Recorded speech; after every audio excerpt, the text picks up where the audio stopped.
कांग्रेस का टिकट पर मंथन। नमस्कार, मैं हूं दीक्षा चौधरी। विधानसभा चुनाव को लेकर कांग्रेस की तैयारियां। आज दिल्ली में कांग्रेस कमेटी की बैठक है। आपको बता दें, कांग्रेस की कमेटी की बैठक हरियाणा चुनाव को लेकर टिकटों पर मंथन होगा। 3 से 4 दिनों तक कांग्रेस मंथन करेगी। प्रत्याशी को लेकर हाईकमान अंतिम फैसला लेगा। तो बड़ी जानकारी आपको बता रहे हैं। हरियाणा विधानसभा चुनाव को लेकर कांग्रेस ने सभी 90 हलकों के लिए आवेदनों की छंटनी का काम पूरा कर पैनल तैयार कर लिए। जानकारी निकल के सामने आ रही है। आपको बता दें, विधानसभा चुनाव को लेकर कांग्रेस की तैयारियां जोरों शोरों पर है। आज दिल्ली में कांग्रेस स्क्रीनिंग कमेटी की बैठक है और इस बैठक में मंथन किया जाएगा टिकटों को लेकर कि आखिर किस उम्मीदवार को कहां से टिकट देनी है। चर्चा की जाएगी, मंथन किया जाएगा और ये जो मंथन है 3 से 4 दिनों तक कांग्रेस मंथन करेगी। और जिसके बाद आपको बता दें, हरियाणा कांग्रेस टिकटों पर मंथन है। कम से कम 2, ज्यादा से ज्यादा 4 नाम तय होंगे और साथ ही साथ केंद्रीय चुनाव समिति के पास ये नाम भेजे जाएंगे और जिसके बाद आपको बता दें, उम्मीदवारों पर हाईकमान को अंतिम फैसला लेना है। तो हरियाणा कांग्रेस का टिकटों पर मंथन है। दिल्ली में हरियाणा चुनाव समिति की बैठक हो चुकी है और मंथन लगातार किए जा रहे हैं, चर्चाएं हो रही हैं और कांग्रेस में 90 सीटों पर 2500 से ज्यादा दावेदार, जिसको लेकर मंथन किया जाएगा कि आखिर किस उम्मीदवार को कहां से टिकट देनी है, किसको उतारना है। जिताऊ उम्मीदवार को टिकट दिया जाने का दावा किया जा रहा है। तो कांग्रेस के मौजूदा विधायकों की भी टिकट कट सकती है, ये जानकारी निकल के सामने आ रही है।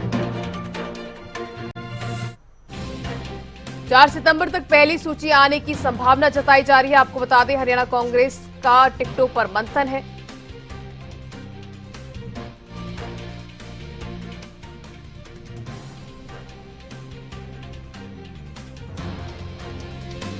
तो ज्यादा जानकारी के लिए हमारी संवाददाता अपराजिता श्री दिल्ली से फोन लाइन पर जुड़ चुकी हैं। अपराजिता, सबसे पहला सवाल यह है कि ये जो बैठक है वो कितने बजे होगी, इसको लेकर क्या अपडेट है आपके पास?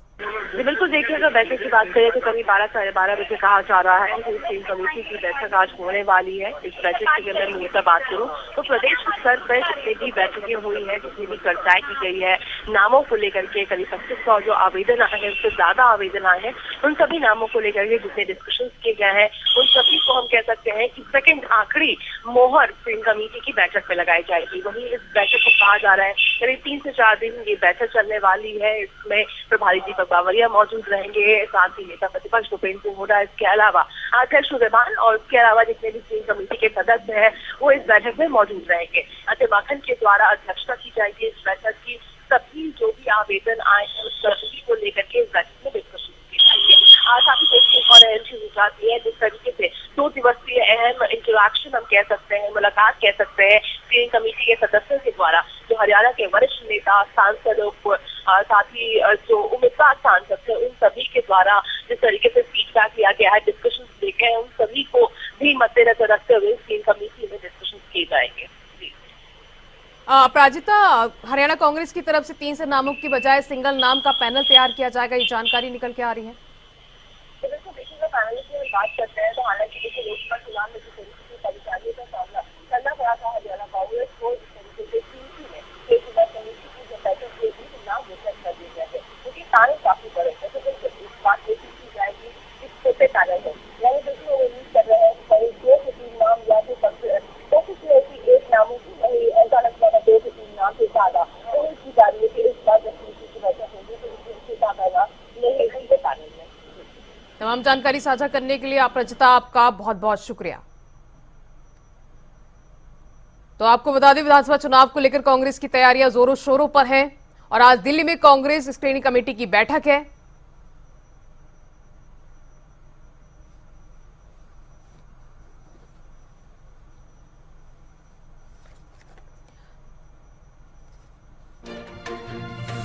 तो ज्यादा जानकारी के लिए मेरी सहयोगी राजश्री न्यूज रूम से लाइव जुड़ चुकी है। न्यूज रूम से आपको बता दें, सबसे पहला सवाल राजश्री मेरा यह है कि लगातार जो बैठक होने वाली थी कांग्रेस की स्क्रीनिंग कमेटी की, वो टलती जा रही थी, तो लेकिन आज उम्मीद जताई जा रही है कि आज जो बैठक है वो होने वाली है।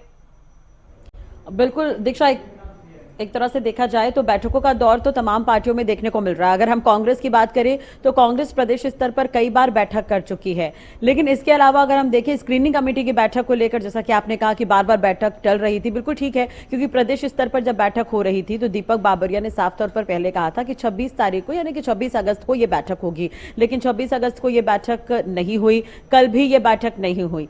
तो ऐसे में 27 तारीख को कांग्रेस ने पीएसी के सदस्यों से चर्चा की है। इसके अलावा खबर यह भी है कि अजय माकन ने बारी बारी से जो लोकसभा चुनाव में जो कैंडिडेट जीते थे, जो कैंडिडेट हारे थे, उन्हें भी बुलाया था, उनसे भी चर्चा की थी। और कयास ये भी लगाए जा रहे हैं कि जो कैंडिडेट हारे थे शायद उन्हें विधानसभा का टिकट दिया जा सकता है। जैसे कि अगर हम बात करें रावदान सिंह, वो भी चुनाव हारे थे, दिव्यांशु बुद्धि राजा भी चुनाव हारे थे, महेंद्र प्रताप भी चुनाव हार गए थे।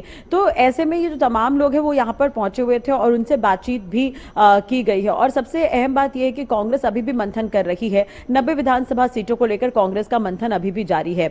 और अब यह भी कहा जा रहा है कि जो पहले से जो सिटिंग एमएलएज हैं उनकी सीट नहीं कटेगी, क्योंकि जो पार्टी में जो एक बैलेंस बनाने के लिए भी ये कहा जा रहा है कि उनकी सीट नहीं काटी जाएगी। जो सिटिंग एमएलए उनको लगभग टिकट मिलना तय माना जा रहा है। इसके अलावा बाकी सीटों पर अभी भी मंथन जारी है। इसके अलावा जो लोकसभा चुनाव जीते हैं, यानी कि जो सांसद हैं, 5 सीट इस बार कांग्रेस ने जीती है, तो वो भी इस दौरान बैठक में पहुंचे थे। तो उनसे एक एक करके अजय माकन ने बातचीत की है, चर्चा की है। तो कल का जो 1 to 1 था उसका कहीं ना कहीं असर आज स्क्रीनिंग कमेटी की बैठक में देखने को मिलेगा। हालांकि कांग्रेस का दावा है कि सितंबर के पहले सप्ताह तक वो लिस्ट भी जारी कर सकते हैं, पहली लिस्ट।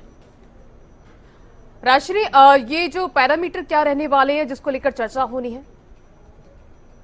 देखिए, स्क्रीनिंग कमेटी में तो यही है कि जो पैनल पहले से बना हुआ है या प्रदेश स्तर पर जो बैठक हुई है, जितने आवेदन आए हैं, जितने कैंडिडेट के नाम सामने आए हैं, सिटिंग एमएलएस के काम किस तरह के रहे हैं, विकास कार्य हुए या फिर नहीं हुए। कांग्रेस ने एक सर्वे टीम भी बनाई थी, कांग्रेस ने सर्वे भी किया था इसे लेकर। तो अगर हम बात करें तो पैरामीटर्स जो है आज की इस बैठक में यही रहेगी, क्योंकि जो कैंडिडेट है उनके नामों पर मुहर तो स्क्रीनिंग कमेटी की बैठक में ही लगनी है, यानी कि फाइनल मुहर हम इसे कह सकते हैं। स्क्रीनिंग कमेटी की जो बैठक है वो 3 से 4 दिन तक दीक्षा चलेगी। दिल्ली में यह बैठक होगी। अपराजिता से भी आप बात कर रही थी, उन्होंने जैसा समय को लेकर जानकारी भी दी है कि 12 साढ़े 12 बजे के आसपास ये बैठक शुरू होगी।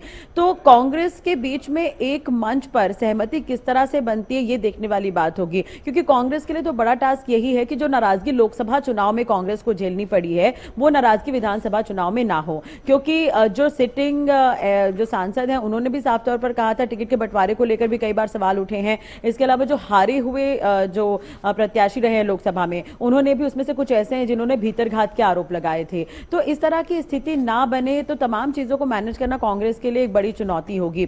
और दूसरी बात यह कि राहुल गांधी भी इससे पहले बैठक लेते हुए नजर आए थे। तमाम जो हरियाणा कांग्रेस का शीर्ष नेतृत्व है वो इस बैठक में पहुंचा हुआ था। तब राहुल गांधी की तरफ से भी साफ तौर पर यह कहा गया था कि रथ यात्रा होगी, रथ यात्रा में तमाम जो दिग्गज हैं वो एक मंच पर नजर आने चाहिए। तो कुल मिलाकर अब देखने वाली बात यह कि कुमारी सैलजा हो गई, इसके अलावा अगर हम बात करें भूपेंद्र हुड्डा, तो ये रणदीप सुरजेवाला, तो ये तमाम लोग एक मंच पर नजर आए। ये सबसे पहले तो स्क्रीनिंग कमेटी की बैठक में, और दूसरी तरफ ये भी होगा कि टिकटों को लेकर मंथन तो होगा ही, लेकिन एंटी इनकम्बेंसी है। दूसरी तरफ ये भी है कि जो नाराजगी ना झेलनी पड़े उस लिहाज से भी टिकटों का बंटवारा होगा। और सबसे अहम बात यह है कि एमएलएस को जो है, सिटिंग एमएलएस को टिकट देने का एक कारण यह भी हो सकता है कांग्रेस का कि दोबारा से नाराजगी ना हो और नाराजगी गुटबाजी में ना बदल जाए।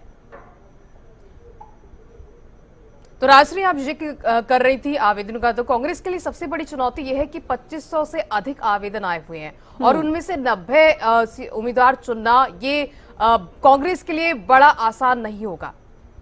बिल्कुल, बार बार अगर हम देखें तो शुरुआत से ही भूपेंद्र हुड्डा इसे और उदय भान इस बात को लेकर कहते आए हैं कि हमें बहुत सारे आवेदन मिल रहे हैं। लेकिन दीक्षा देखिए, 3 से 4 दिन की मीटिंग इसीलिए ही है क्योंकि मंथन होगा और जैसा कि उदय भान कह रहे थे कि हम जिताऊ उम्मीदवार उतारेंगे, तो उस पर यहाँ पर चर्चा होगी। तो 3 से 4 दिन की बैठक जो है वो काफी अहम रहने वाली है स्क्रीनिंग कमेटी की। अब आवेदन तो इतने सारे मिले हैं, लेकिन इस पर बयानबाजी भी खूब हो रही है। बीजेपी ये कह रही है कि एक ही परिवार के 5 लोगों से फॉर्म भरवा लिए गए हैं। तो अब इसमें कितनी सच्चाई है? हालांकि कांग्रेस इस बात से नकार रही है। उनका कहना है कि लोग कांग्रेस पार्टी में आना चाहते हैं, कांग्रेस की नीतियों से लोग प्रभावित हैं। तो कहीं ना कहीं ठीक कह रहे हैं आप, ये भी एक बड़ी चुनौती रहेगी कांग्रेस के लिए।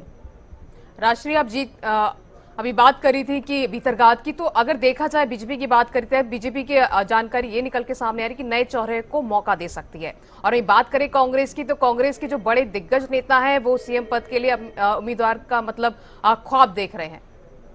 देखिए दीक्षा, ये शुरुआत से ही ये परेशानी रही है। सीएम के चेहरे को लेकर कांग्रेस कहीं ना कहीं बैकफुट पर हमेशा नजर आती है, क्योंकि हर कोई अपने दावे करता है। अगर हम हरियाणा की राजनीति की बात करें तो आप शुरुआत से देखिएगा कहीं ना कहीं कांग्रेस दो गुटों में बटा हुआ नजर आता है। एक हुड्डा गुट है और एक एसआर के गुट रहा। किरण चौधरी ने पार्टी छोड़ दी है तो उसमें रणदीप सुरजेवाला और कुमारी सैलजा है। ये माना जाता है कि इनकी जो विचार है, जो इनकी नीतियां हैं, वो कहीं ना कहीं मैच नहीं होती है।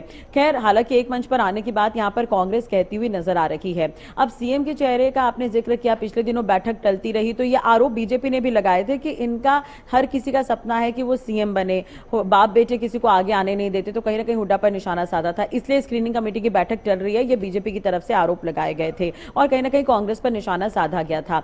तो ये तमाम तरह के आरोप कांग्रेस पर लगते रहे हैं। आप ये चीज भी देखिए कि अभी 2 बार के चुनाव की अगर हम बात करते हैं, 2019 और उससे पहले की अगर हम बात करें, तो दोनों बार कांग्रेस जो है वो सत्ता से बाहर रही है। तो कांग्रेस की ये पूरी कोशिश रहेगी कि इस बार वो सत्ता में आए, क्योंकि अगर हम बीजेपी के 2 कार्यकाल से पहले की बात करें तो कांग्रेस सत्ता में रही है, भूपेंद्र हुड्डा मुख्यमंत्री रहे हैं उस वक्त। तो ऐसे में कांग्रेस बिल्कुल चाहेगी कि इस बार का वो चुनाव जीते। और वैसे भी लोकसभा के चुनाव परिणाम जो अभी सामने आए हैं उसमें कहीं ना कहीं कांग्रेस का जो मोरल हाई है, क्योंकि बीजेपी ने पिछले लोकसभा चुनाव में क्लीन स्वीप किया था, लेकिन इस बार उन्हें 5 सीट पर हार का सामना करना पड़ा। तो ऐसे में कांग्रेस का मोरल हाई है और कांग्रेस उस चीज को आगे बढ़ाना चाहेगी। अब जैसे कांग्रेस नारा भी लगा रही है कि 4 अक्टूबर बीजेपी बाहर, रिजल्ट उस दिन आ जाएंगे। तो ये तमाम तरह की जो बयानबाजी है वो देखने को मिल रही है। और रही बात जो भीतरघात का आप जिक्र कर रही हैं, वो लोकसभा चुनाव में भी देखने को मिला था। जैसे कि राजदान सिंह आरोप लगा चुके हैं, कैप्टन अजय यादव आरोप लगा चुके हैं, टिकटों के बंटवारे को लेकर वो सवाल उठा चुके हैं। तो राष्ट्रीय सत्ता में वापसी के लिए लगातार कांग्रेस की तरफ से टिकटों पर मंथन किया जा रहा है। तमाम जानकारी साझा करने के लिए राष्ट्रीय आपका बहुत बहुत शुक्रिया।